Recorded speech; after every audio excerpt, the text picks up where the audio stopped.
Pinapipino ko. Ang galing. Pati yung pusa mga lods. Wala kayong makain pusa, wala akong cat food. Naubusan ako ng pagkain ng aso mga lods. Yung dog food. Kaya taga muna tayo dito. Sa tira-tira namin. Kaya na. Kaya mag-awan ha. Itirahin mo talaga kayo.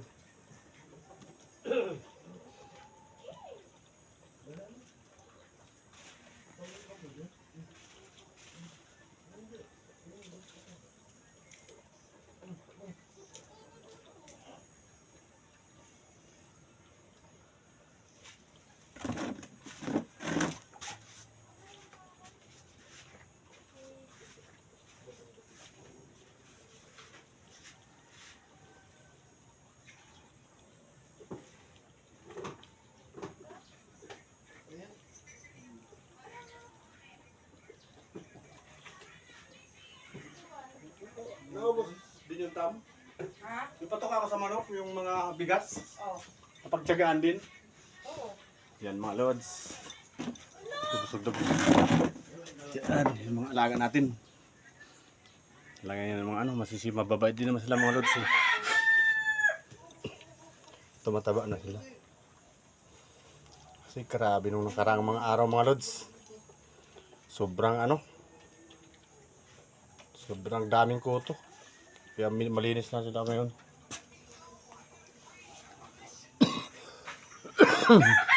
Inuubo pa ako mga lods.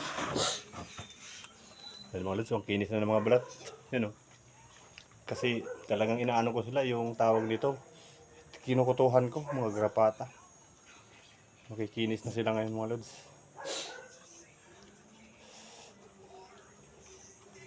Alright. Tatakaw na nila. Medyo mga matataba na konti. Ito na dati. Kailangan lang talaga alagaan ng Siguro nangayayat sila mga lods dahil sa mga yung kuto. Makati. Daming mga grapata. Kailangan talaga yung aso alagaan. Kung hindi alagaan, ako payatot.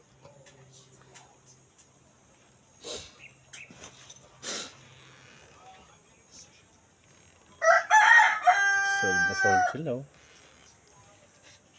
Mga tira-tira ba naman ng ulam yung pinapakain ko? Pero minsan naman, pag wala na silang ulam, yun, pinapakain ko sila ng sardinas. Kahit masakit sa loob ko. Naawa rin ako kasi kapag walang kain sila. Ayun kasi yun, mga tira namin pusit. Tapos yung mga sabaw ng nilaga. Nakahingi ako.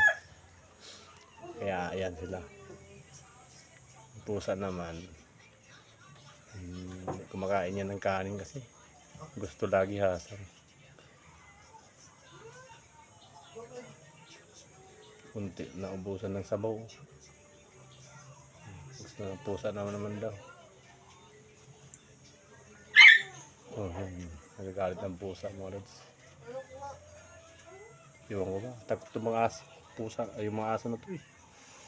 Maliliit pa kasi ito eh. Sa bagay, maliliit pa.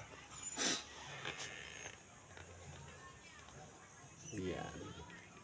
Nag-anuhan sila. Nagkagirian ng mga lods. Hindi malalaman kung sinong titira. Siya naman daw, nagugutom. Hindi na raw kaya na. Hindi na kaya tisin ng gutom. Okay mga lods, hanggang dito lang. At ako'y papasok na. Kakatapos lang namin kumain at mga binawakain namin.